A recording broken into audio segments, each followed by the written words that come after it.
窓の外はもう春の気配です。ベランダの鉢植えに小さな芽を見つけました。かつての私なら誰かに教えたくなったでしょう。でも今はこの静かな部屋が私の世界のすべて。時計の針の音だけが規則正しく響いています。今日も一言も話さずに一日が終わるのでしょうか。75歳になった佐藤健二。それが今の私の名前です。清潔なベージュのカーディガン。きれいに整えた白い髪。どこにでもいる目立たない老人の姿です。私は静かにドアを開け、エレベーターに向かいました。チーンと音がして、ドアが開きました。中にいたのは、隣の部屋の若者、カイトくんです。フードを深くかぶり、耳には白いイヤホン。画面の中の誰かと、忙しそうに指を動かしています。おはようございます。勇気を出して、声をかけてみました。しかし、彼は私の肩を見ようともしません。それどころか、私の足元に落ちた古い新聞紙を無造作に踏みつけて、外へ出て行きました。怒りよりも先に、情けなさがこみ上げます。今の日本はいつからこんなに隣人が透明になったのでしょう。踏まれた新聞を拾い、土を払いながら私は深くため息をつきました。目を閉じると遠い日の記憶がよみがえります。昭和40年代の東京、あの頃の空気は今のマンションのようにひんやりとはしていませんでした。湿った土の匂い、夕食の支度をする、味噌汁の香ばしい匂い、おい、待てよ、子供たちの叫び声が細い路地にあふれていました。誰もが他人の家庭の事情を知っていた時代、プライバシーなんて言葉は辞書の中にしかありません。汗をかきながら泥だらけになって日が暮れるまで走り回る。その中心にはいつもあの人がいました。街中で一番恐れられ、そして一番縁たがられていたあの雷親父の姿が、こらー、地響きのような怒鳴り声。路地の角から現れたのは松尾さんでした。焼けた肌に濃すぎるほどの眉毛、白いランニングシャツを汗で濡らしながら大きなうちわを振り回しています。私たちは一斉に雲の子を散らすように逃げ出しました。挨拶を一回忘れただけで家まで追いかけてくる。靴を揃えなければ玄関先で1時間は説教。私は松尾さんが世界で一番嫌いでした。早くいなくなればいい。そう本気で願っていました。でも今になって不思議に思うのです。あの人はなぜあんなにも必死になって私たちを叱り続けたのでしょうか。その土星の奥に私たちが気づかなかったある秘密が隠されていたとは当時の私は知る由もありませんでした。皆さんは覚えていますか？あなたの町にいたあの怖いおじいさんの顔を。昭和の夕暮れはいつもお腹の音と一緒にやってきました。私の家には父親という存在がいなかったからです。母は夜遅くまで町工場で働き、家の中はいつもひんやりとしていました。ただいま誰もいない部屋に自分の声だけが響く台所の棚を探してもあるのは冷めた麦茶と少しの塩だけ。窓の外からは隣の家から漂う焼き魚の香ばしい匂い。お腹すいたなあ。私はお腹を抱えふらふらと外へ出ました。その時私の心に小さな魔が刺してしまったのです。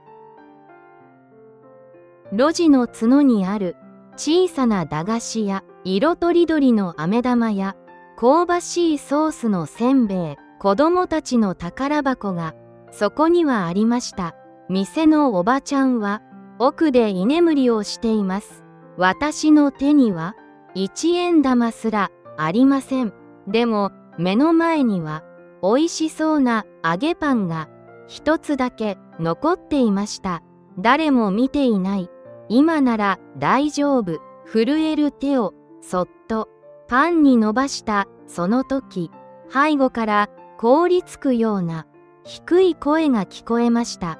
おい、ケンジ、心臓が止まるかと思いました。振り返るまでもありません。そこに立っていたのは、松尾さんでした。何をしている？松尾さんの太い指が私の細い腕を強くつかみました。痛いというより恐ろしさで声が出ない。これはその言い訳を探す私を、松尾さんはそのまま表の通りまで引きずっていきました。こらー、ケンジ。街中に響き渡る地響きのような怒鳴り声。近所の人たちが何事かと窓を開けます。お前は泥棒になるつもりか。貧乏なのは恥じゃない。だが心を汚すのは一生の恥だぞ。松尾さんの顔は鬼のように赤く染まっていました。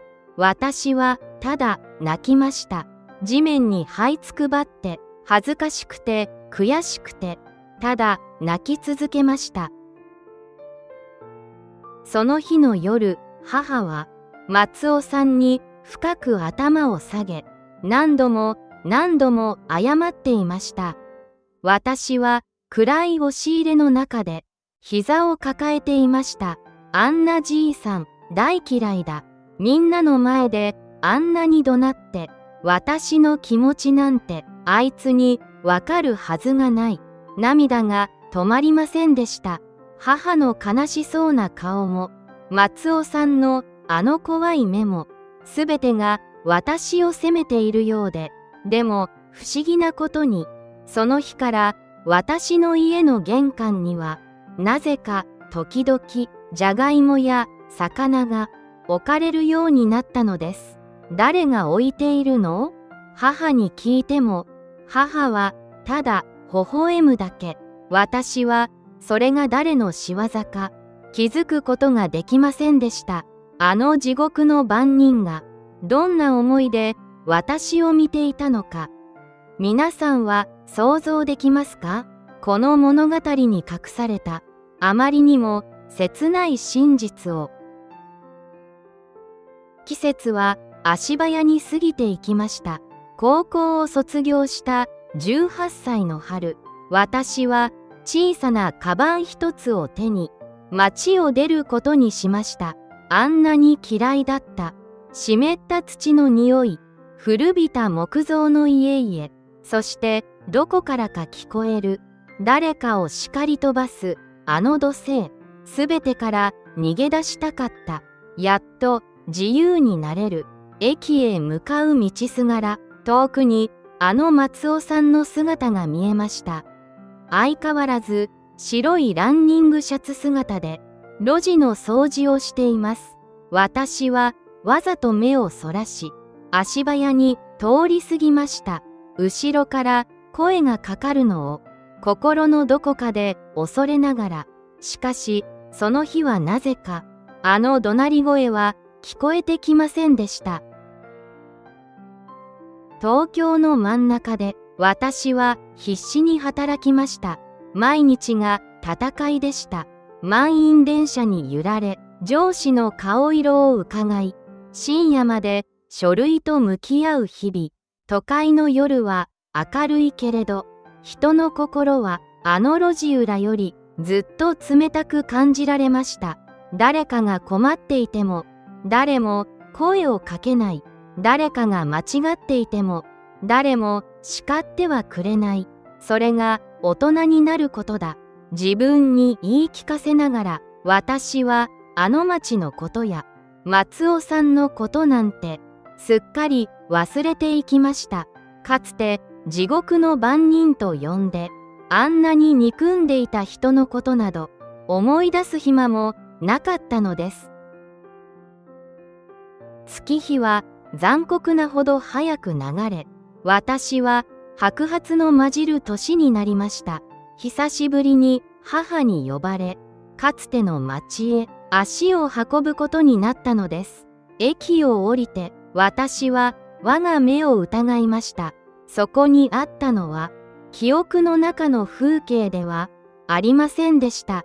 低い木造の家は消え、巨大なマンションが壁のようにそびえ立っています。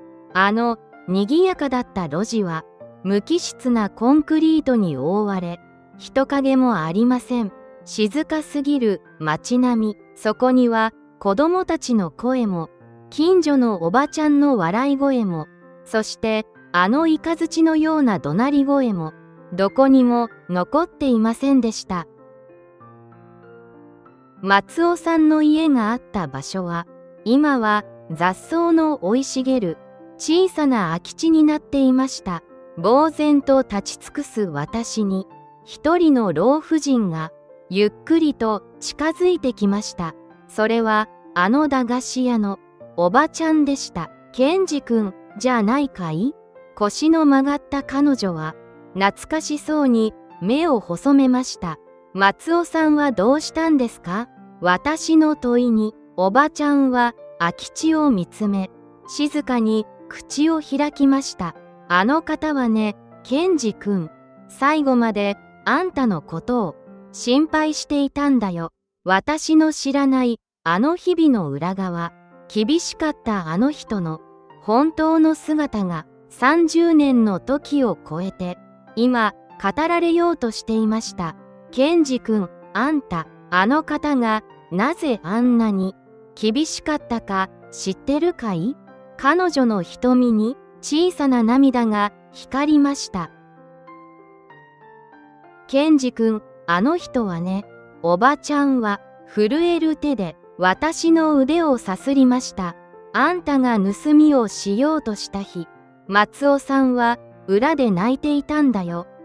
私の記憶の中の鬼のような顔、真っ赤になって怒鳴る姿。でもおばちゃんが語る真実はそれとは全く違うものでした。あの子を泥棒にしたくない。父親がいないからと後ろ指を刺される大人にしたくないんだって。だから嫌われてもいい。自分が悪役になるとね。おばちゃんの言葉が一つ一つ私の胸を深く突き刺します。松尾さんは私の母を呼び出し、こう言ったそうです。お母さん、あんたはあの子をただ抱きしめてやりなさい。世の中の厳しさは俺が教え込むから、憎まれ役は他人の俺が引き受ける。母があの夜申し訳なさそうに泣いていた理由、それは松尾さんのあまりにも不器用な優しさに感謝していたからでした。健二くん、あんたが食べたあの魚もじゃがいもも、松尾さんが朝の4時に起きて自分の畑から持ってきたものだよ。あんたのプライドを傷つけないようにこっそり置いて去っていったんだ。松尾さんが亡くなる数日前のことでした。病で体がボロボロになっても彼は路地の掃除をやめようとはしませんでした。最近の若いもんは挨拶がなっとらん。そう笑いながらも、あいつは元気にやってるか？私のことをずっと気にかけていたそうです。私が都会で自由を謳歌している間、あの人はずっとこの古びた路地を守り、私という子供を見守り続けてくれていた。誰も見ていないところで、誰も褒めてくれないのに、おせっかいという名の無償の愛無償の愛、注ぎ続けていたのです。私はその場に崩れ落ちました。雑草の生い茂る空き地。そこにはもう松尾さんの姿はありません。おじさんごめんなさい。何も知らずに憎んでばかりで、昭和という時代が私にくれた最高の宝物。それは血のつながらない他人を本気で叱り、本気で守ろうとしたあの不器用な大人たちの背中でした。今の私に、あの若者に声をかける資格があるのでしょうか。冷たい風が私の頬を優しく撫でていきました。マンションに戻り、鏡の前に立ちました。そこにはかつての松尾さんと同じ白髪の老人がいます。私は自分の顔をそっと撫でてみました。おじさん、私は今、あなたの年齢になりました。今の私には、誰かを本気で叱る勇気があるでしょうか。嫌われることを恐れ、静かに波風立てずに、生きることだけを選んではいないでしょうか。松尾さんが守ろうとした、あの人のぬくもりを、私はどこかに置き忘れてきたのかもしれません。昭和という時代は決して豊かではありませんでした。不便でうるさくて他人のプライバシーを土足で踏みつけるような、そんな時代でした。でもだからこそ私たちは一人ではなかった。誰かが必ず見ていてくれ、悪いことをすれば怒鳴られ、悲しい時は誰かがそっと魚を置いていく。あのおせっかいは人を孤独にさせないための魔法だったのです。私たちはそんな暑い時代を懸命に生きてきました。それは何にも代え難い私たちの誇りなのです。翌朝、再びエレベーターの前で隣の若者カイトくんに会いました。彼は今日もイヤホンをしたまま画面を見つめています。以前の私なら目をそらしていたでしょう。でも今は違います。カイトくん、おはよう。私の声は少し震えていたかもしれません。彼は一瞬驚いたように顔を上げました。イヤホンを肩型外し、少し戸惑いながらもおはようございます。小さく返事をしてくれました。たった一言の挨拶。それだけで冷たかったエレベーターの中にかすかな温風が吹いたような気がしました。皆さん、私たちの役目はまだ終わっていません。便利になったこの世界で孤独に震えている誰かにそっと声をかけること。時には煙たがられてもいい。それが松尾さんから私たちが受け取った愛の形だからです。あなたが今日誰かにかけたその一言が30年後の誰かの心を救うかもしれません。昭和を生きた私たちが今こそ見せる時です。人を思うことの本当の強さを。明日も素敵な一日でありますように。またお会いしましょう。